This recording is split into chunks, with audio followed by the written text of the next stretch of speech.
hack or anyone. So general laziness and general convenience. Oh, okay. So, and you can see a lot of cases of criminals being caught because they thought, there is no way that some FBI could like track me like for 4 or 5 years. Yes, we can. And after 5 years, people get relaxed. They use the easier passwords. Same goes with with convenience. If you have to enter long passwords like many times a day, you said, okay, I'm done with it. I'll make some password which is easy to remember because it's getting too inconvenient for me. And people do it. And the numbers of people who do it, it's quite staggering. And one form of convenience is reusing the password. This is the thing what gives me a nightmare. I'm just going to come out and say I'm guilty of this.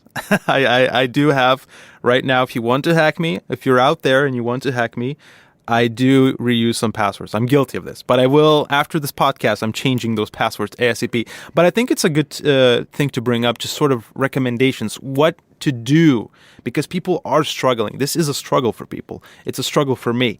And if there's, at this point, I have like hundreds of accounts online where... Yes, exactly. And how do I remember every password? Yeah. So how do I do that?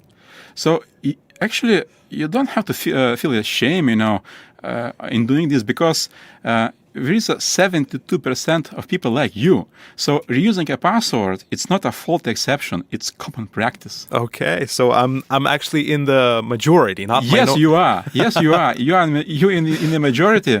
So good for you. Psychologically bad for me as a cybersecurity officer because 72% of people confessed, maybe the number is much higher, that they reuse their passwords. And password reusing, it's such a huge problem. And if you want some case to understand why this is so bad, imagine you're using the same password for almost everything, for your social media network, for your payment providers, banking, and some,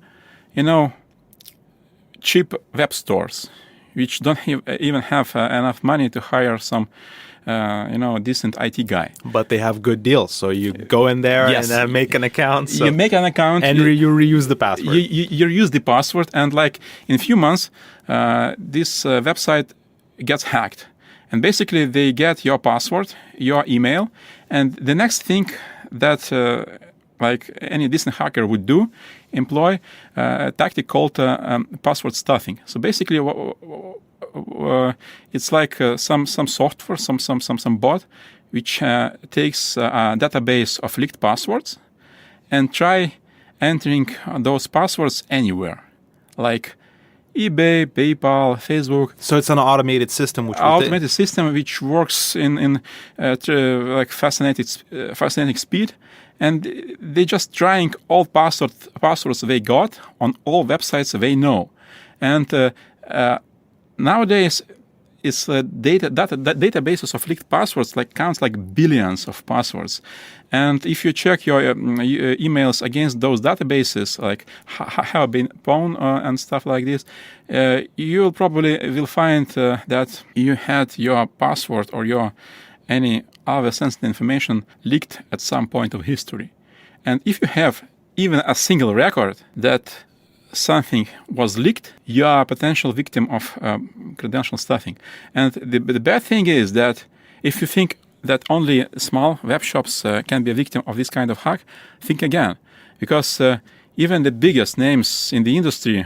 They still get hacked. They still get hacked. You can name huge companies, and I don't want to do bad advertising on these companies, but you perfectly know how I'm speaking about. The bird thing, the website with F letter on the logo, yes. Some gaming company. Yes. So and they leaked billions of passwords.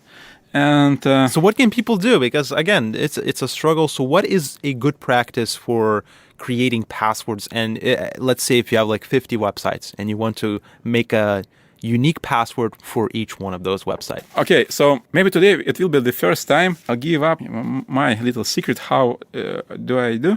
I call my method password fizz buzzing. Okay.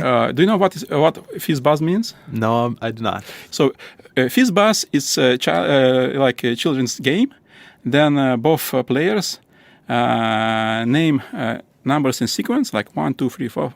And if number you're about to say can be divided by 3, you say fizz instead of it. Okay. If number is divided by 5, you tell buzz instead of this number. If number divided by 3 and 5, you tell fizz buzz. So let's employ this tactic on our letters. So imagine that if your first letter is